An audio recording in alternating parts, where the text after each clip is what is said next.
अस्सलामुअलैकुम। हम next topic पे आ गए हैं जो कि है एक typical long bone. Typical long bone का जो स्ट्रक्चर है वो अब आप देखो यहाँ पे। अभी मैंने एक टिपिकल लॉन्ग बोन बना दी है, मगर ये अडल्ट टिपिकल लॉन्ग बोन नहीं है क्योंकि अभी इसके अंदर ग्रोथ प्लेट्स अभी प्रेजेंट हैं।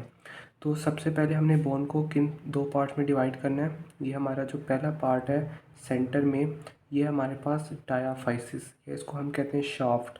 देन जिस एरिया के अंदर यहाँ पे ग्रोथ प्लेट प्रेजेंट होगी इसको हम कहते हैं मेटाफिसिस। एंड देन मेटाफाइसिस के ऊपर जो भी एरिया होता है इसको हम कहते हैं एपीफाइसिस, या इसको हम एंड भी कह सकते हैं। तो ये हमने, ठीक है। तो सबसे पहले हमारे पास एपीफाइसिस है, देन मेटाफाइसिस, देन दरमियान में हमारा सबसे बड़ा पार्ट जो है ना डायाफाइसिस या शाफ्ट। देन हमारे पास एक ग्रोथ प्लेट अगेन आएगी एंड देन अगेन एक एपीफाइसिस आ जाएगा दूसरी साइड पे। ये है लॉन्ग बोन का स्ट्रक्चर।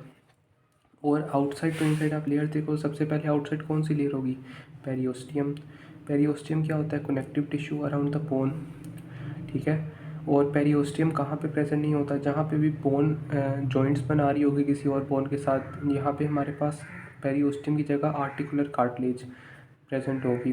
तो अब आप देखो यहाँ पे मैंने पेरियोस्टियम नहीं बनाया, यहाँ पे मैंने क्या बनाया है? Articular cartilage. देन नेक्स्ट जो लेयर होगी पेरियोस्टियम के बाद, ये देखो मैंने ब्लू मार्कर से जो कंप्लीट लाइनिंग बनाई है, ये हमारे पास क्या चीज़ है? ये है कॉम्पैक्ट बोन। कॉम्पैक्ट बोन जो आउटसाइड जो है ना पूरी बोन को कवर करेगी, ठीक है। कॉम्पैक्ट बोन कौन सी थी? जिसके अंदर ओस्टियोन्स होते थे, हैवर्जिन सिस्टम होते थे सिलेंडर शेप्ड के, ठीक है। देन हमारे पास जो नेक्स्ट लेयर है जो इनसाइड पूरी बोन को लाइन करेगी वो कौन सी होगी?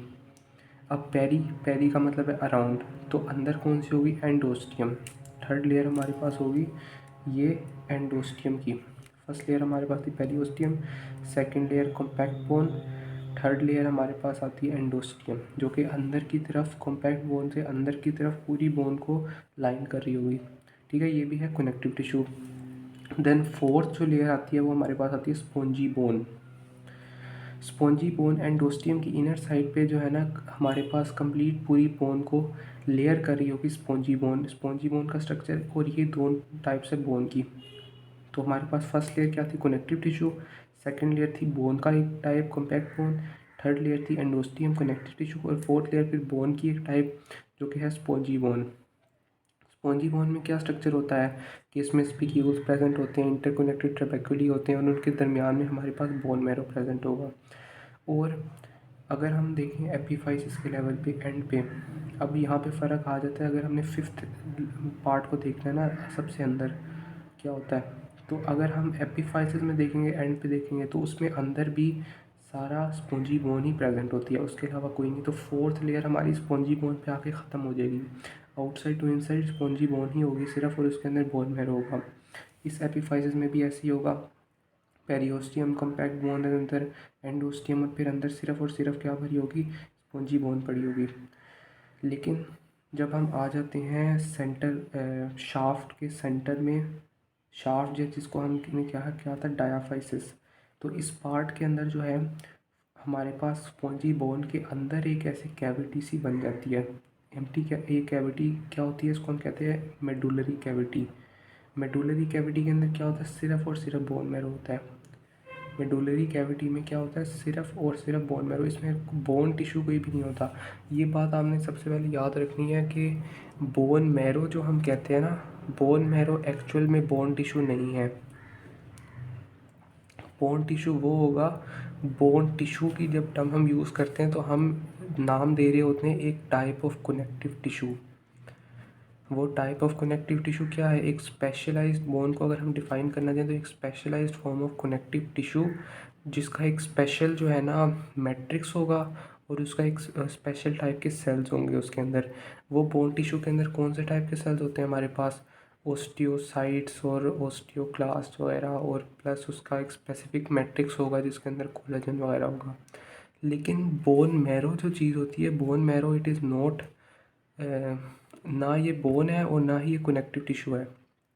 ये एक और स्ट्रक्चर है, और इसका बोन से कोई, बोन सिर्फ उसको कंटेन करती है, इसलिए उसको बोन मैरो कहते हैं। बोन के अंदर पड़ा होता है, इस वजह से इसको बोन मैरो कहते हैं। तो अब आप देखो कि मेडुलरी कैविटी के अंदर सिर्फ और सिर्फ क्या होगी, बोन मैरो होगी। इसके अंदर बोन का टिश्यू नहीं होगा, इसके अंदर सिर्फ और सिर्फ बोन मैरो होगी। तो अगर आउटसाइड और इनसाइड देखें तो सबसे पहले पेरियोस्टियम, कम्पैक्ट बोन, फिर एंडोस्टियम, फिर स्पॉन्जी बोन की एक लेयर, और स्पॉन्जी बोन के लेयर के बाद अंदर एक कैविटी जिसमें सिर्फ और सिर्फ बोन मैरो है, इसको हम कहेंगे मेडुलरी कैविटी। ठीक है। अब एक और डिफरेंस आ जाता है कि सिर्फ डायाफाइसिस के शाफ्ट के लेवल पे हम दो स्ट्रक्चर बनाते हैं, कॉर्टेक्स और मेडुला। ये दोनों टर्म सिर्फ शाफ्ट के लेवल पे यूज़ होंगी, एपीफाइसिस के लिए यूज़ नहीं हो सकती। कॉर्टेक्स हम कहते हैं जो आउटसाइड कॉम्पैक्ट बोन है उसको, और ये जो अंदर जितने भी स्ट्रक्चर है इसको हम कहते हैं मेडुला। और मेडुला में मेनली क्या होती है, मेडुलरी कैविटी, इसी से उसका नेम निकला है मेडुलरी कैविटी। ठीक है, बिकॉज वो मेडुला में प्रेजेंट होती है। तो ओवरऑल आप बोन को हमने बांट दिया कितने पार्ट में, कि हमने बोन के कर दिए 3 पार्ट्स, जिसमें समराइज़ कर रहा हूँ कि एक हो गया डायाफाइसिस, एक हो गया हमारे पास मेटाफाइसिस, एंड देन एक हो गया हमारे पास एपीफाइसिस। ये हमारे 3 पार्ट्स हो गए बोन के। ठीक है। अब डायाफाइसिस के अंदर हमने फर्दर हमने 2 पार्ट कर लिए, कॉर्टेक्स और मेडुला। एपी और मेटाफाइसिस में ये पार्ट्स नहीं होंगे। मेटाफाइसिस किस चीज़ से बना है, ग्रोथ प्लेट से।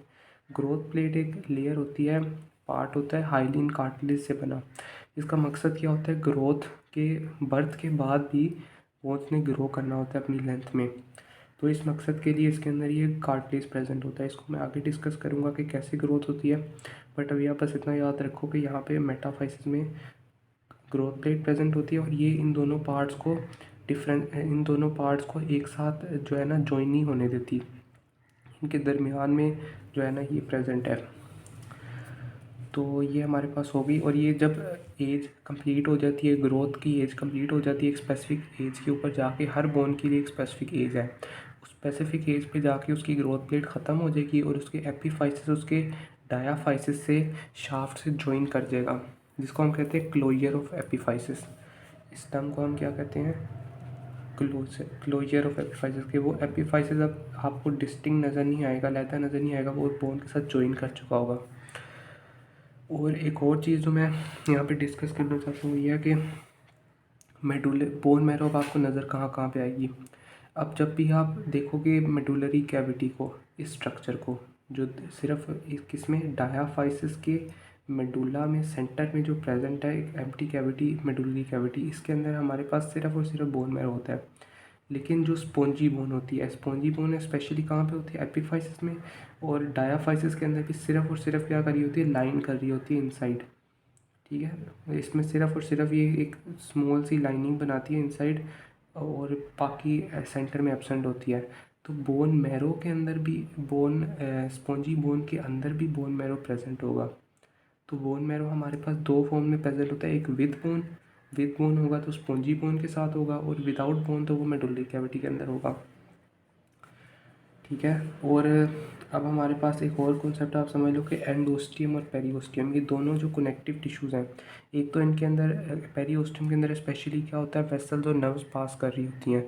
और पेरियोस्टियम जो है ना, इसकी इंपॉर्टेंस आप याद रख लो कि ये ना, इसके अंदर इसकी तो न्यूट्रिशन, वो आर्टीरियल सप्लाई हम डिस्कस करेंगे, न्यूट्रिशन की वजह से और पेन सेंसेशन की वजह से, इस वजह से जब भी फ्रैक्चर होता है या कोई ट्रॉमा होता है बोन को, तो जो पेन आप फील करते हो वो पेरियोस्टियम की वजह से फील करते हो, क्योंकि बोन के अंदर आपको कभी भी सेंसरी नर्व्स नहीं मिलेंगी, पेन रिसेप्टर्स नहीं होंगे बोन के अंदर, सिर्फ जो है ना और तरह की नर्व्स होती हैं, लेकिन सेंसरी नर्व्स होती हैं, लेकिन इसके अंदर सिर्फ जो है ना जो भी सेंसरी नर्व्स होंगी पेन सेंसेशन की, वो सिर्फ और सिर्फ पेरियोस्टियम के लेवल पे होगी। तो पेरियोस्टियम का बहुत इंपॉर्टेंट रोल है न्यूट्रिशन में और पेन सेंसेशन में। फिर पेरियोस्टियम और एंडोस्टियम, इन दोनों के अंदर जो है ना ओस्टियो प्रोजेनिटर सेल्स होते हैं। ओस्टियो का मतलब होता है क्या, bone, progenitor cell, precursor cell, जिसने बाद में बोन बनानी है। तो ये ओस्टियोप्रोजेनिटर सेल्स होंगे, जिसका आप मीजेनकाइम कहते हो। मीजेनकाइम क्या है, बेसिक कनेक्टिव टिश्यू। तो इसी तरह के ओस्टियोप्रोजेनिटर सेल्स हैं जिन्होंने क्या बनाना है, फिर फॉर्म कर लेना है ओस्टियोब्लास्ट। ठीक है। अब वो प्रिकर्सर सेल है बोन का, उससे क्या बनेगा, ओस्टियोब्लास्ट बन जाएंगे। और ये एपोजिशनल ग्रोथ, अभी अब उस टर्म समझ लो कि एक टर्म होती है एपोजिशनल ग्रोथ, एक बोन इंक्रीज करती है अपनी लेंथ में, एक बोन इंक्रीज़ करती है अपने डायामीटर में। जब वो डायामीटर में इंक्रीज़ करती है तो उसको हम कहते हैं एपोजिशनल ग्रोथ, और इसमें रोल होता है इन दोनों लेयर्स का, एंडोस्टियम का और पेरियोस्टियम का। ठीक है। अब एक और चीज़ जो हमने डेवलपमेंट में देखी थी वो ये थी, एक होता है प्राइमरी ओसिफिकेशन सेंटर और होता है सेकेंडरी ओसिफिकेशन सेंटर। इसी से रिलेटेड हमारा नेक्स्ट टॉपिक है जो कि है एपिफाइसिस। तो हमारा जो प्राइमरी ओसिफिकेशन सेंटर मतलब जब भी आपने एंडो कार्टिलेजिनस ओसिफिकेशन देखी थी, कार्टिलेज के अंदर से जब बोन बनेगी तो सेंटर में जो ओसिफिकेशन सेंटर होता है एक ही होता है यूजुअली, सिर्फ कुछ बोन में दो होते हैं, तो यूजुअली एक ही होता है और इसको हम कहते हैं डायाफाइसिस। इससे बनती क्या चीज़ है, इससे बनती है हमारी जो मेन डायाफाइसिस है। ये जो डायाफाइसिस है शाफ्ट है पूरी, ये यहाँ से लेके यहाँ तक, ये हमारे पास किससे बनेगी, ये हमारे पास बनेगी प्राइमरी ओसिफिकेशन सेंटर से। अगर एक हो या एक से ज़्यादा हो तब भी वो मिल के ये पूरा डायाफाइसिस ही बना रहे होंगे।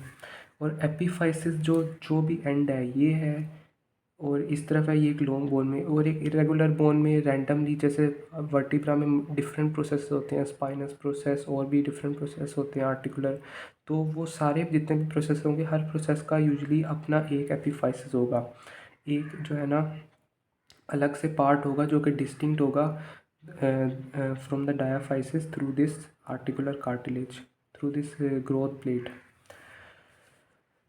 तो एपिफाइसिस किससे बनता है, सेकेंडरी ओसिफिकेशन सेंटर से। एक होता है प्राइमरी ओसिफिकेशन सेंटर, वो बनाता है डायाफाइसिस शाफ्ट, और सेकेंडरी ओसिफिकेशन सेंटर क्या बनाता है, एपिफाइसिस एंड्स। फिर हमारे पास एपिफाइसिस की होती हैं चार टाइप्स। चार टाइप्स आपने बस समझ लो इनको कि सबसे पहली होती है प्रेशर एपिफाइसिस। प्रेशर से क्या समझ आता है, प्रेशर इस पर अप्लाई होगा उसकी वजह से ये बनेगी। और इसका रोल क्या होता है प्रेशर एपिफाइसिस का, जॉइंट फॉर्मेशन के अंदर। ठीक है। तो प्रेशर एपिफाइसिस एक ऐसा बोन का एंड है, ऐसा एपिफाइसिस है जो कि ड्यू टू प्रेशर जो है ना, ये जो ये जैसे वेट बेरिंग। अब क्या होता है कि एक ऐसा पार्ट है बोन का जिसने वेट बेरिंग में रोल प्ले करना है, वेट उसके थ्रू ट्रांसमिट होना है। जैसे कि आपकी लेग्स हैं या आपकी ट्रंक है, उसके अंदर वेट जो है ना ट्रांसमिशन में इसका रोल होगा, वेट बेरिंग एबिलिटी। और दूसरा है under pressure. Under pressure during movement, कि जब मूवमेंट हो रही होगी तो उसके दौरान बोन के इन पार्ट्स पे इन पार्ट्स पे जो है ना प्रेशर पड़ता है, और ड्यूरिंग मूवमेंट। ठीक है। वेट मतलब आप अगर वेट ट्रांसमिशन तो आपकी हैंड में भी है, कि अगर आपने हैंड में एक जो है ना डंबल उठाया है, एक वेट उठाया है, तो वो भी वेट ट्रांसमिट तो आपका इजियल स्केलेटन तक होना है, तो वो तो अपर लिम्ब के अंदर भी वेट ट्रांसमिशन होगी। अंडर प्रेशर तो उसके एपिफाइसिस भी आएंगे। तो और इसका मेन काम क्या है, जॉइंट फॉर्मेशन करना। ठीक है। वेट उस पर पड़ेगा, अंडर प्रेशर आएगा, उसकी वजह से ये एपिफाइसिस बनेगा। और एपिफाइसिस का मकसद क्या है, इसका काम क्या है कि ये जॉइंट फॉर्मेशन करता है। ठीक है। सेकंड हमारे पास है ट्रैक्शन एपिफाइसिस। ट्रैक्शन हम कहते हैं पुल को, कि एक स्ट्रक्चर के ऊपर पुल अप्लाई होती है उसकी वजह से। तो ये होता है ट्रैक्शन एपिफाइसिस का काम क्या होता है कि इसने लिगामेंट्स को टेंडन्स को अटैच करना है। ठीक है। और प्रेशर एपिफाइसिस और ट्रैक्शन एपिफाइसिस में एक मेन फ़र्क ये है कि प्रेशर एपिफाइसिस ज़्यादा जल्दी बनता है, क्योंकि सबसे पहले जब अगर बेबी का स्केलेटन भी है, बच्चे ने अगर सबसे पहले क्या काम करना है, चलने फिरने से पहले भी सिर्फ अपने वेट को बर्दाश्त करना उसको आना चाहिए। तो जो वेट को जो है ना बेयर करना, कि आर्टिकुलेशन, जॉइंट फॉर्मेशन सबसे पहली चीज़ होगी ना, कि जॉइंट्स तो बने हो प्रॉपर बॉडी में, फिर बाद में आगे मसल्स और लिगामेंट्स यूज़ होंगे, और फिर तो इस वजह से ट्रैक्शन एपिफाइसिस यूजुअली बाद में ओसिफाई होते हैं, बाद में बनते हैं, और प्रेशर एपिफाइसिस यूजुअली पहले बनते हैं।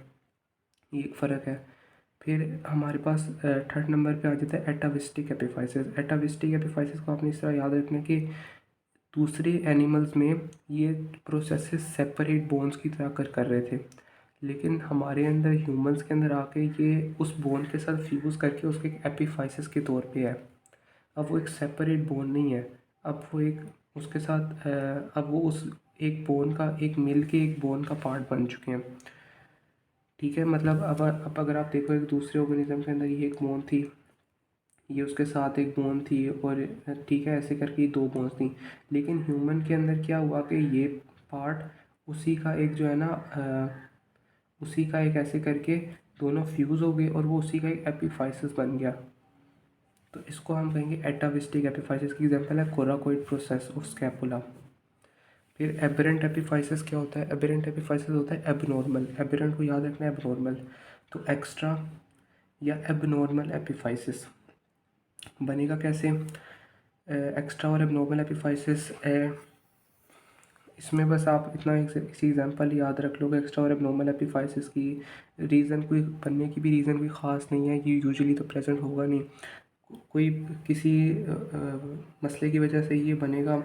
वैसे इसका पैथोलॉजिकल भी कोई रीज़न नहीं है, बट यूजुअली आप देखो मेटाकार्पल बोन। मेटाकार्पल बोन का एक जो है ना हमारे पास डिस्टल एंड होगा हेड, और एक हमारे पास होगी इसकी बेस। जो डिस्टल एंड होगा मतलब ये मेटाकार्पल बोन आप समझो ना, तो इसका डिस्टल पार्ट जो होगा ये होगा इसका हेड, जिसने आगे जाके फैलेंक्स के साथ मिलाना है, और ये जो यहाँ पे जो पार्ट होगा वो होगा इसका बेस, ठीक है, जिसने इस तरफ प्रोक्सिमली जो प्रेजेंट होगा। तो आमतौर पे जो हमारा थंब है, थंब कौन सी बोन है? फर्स्ट। इसको हम कहेंगे फर्स्ट मेटाकार्पल जो थंब का है। तो इसके यूजुअली जो है ना बेस के ऊपर हमारा फर्स्ट मेटाकार्पल की बेस के ऊपर एपिफाइसिस होता है, और सेकंड टू फिफ्थ मेटाकार्पल्स की हेड के ऊपर प्रेजेंट होता है। ऐसे यहाँ पे इधर प्रेजेंट होगा, तो आपने याद रखना फर्स्ट की बेस पे और सेकंड से फिफ्थ के यूजुअली हेड पे प्रेजेंट होता है। लेकिन अब नॉर्मली क्या हो सकता है कि फर्स्ट के यहाँ पे हेड पे आ जाए, सेकंड टू फिफ्थ की बेस पे आ जाए, तो वो क्या चीज़ है? एबनॉर्मल है।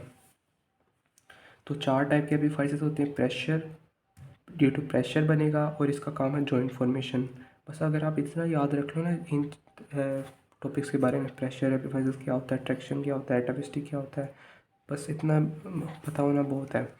प्रेशर का काम होता है जॉइंट फॉर्मेशन, ट्रैक्शन का काम क्या होता है? लिगामेंट्स और टेंडन्स को अटैच करता है, और इनओसिफिकेशन का एक फ़र्क है। एटाविस्टिक जो है ना दूसरे ऑर्गेनिजम्स में अलग बोन होती है, हमारे अंदर एपिफाइसिस बन चुका होता है एटाविस्टिक।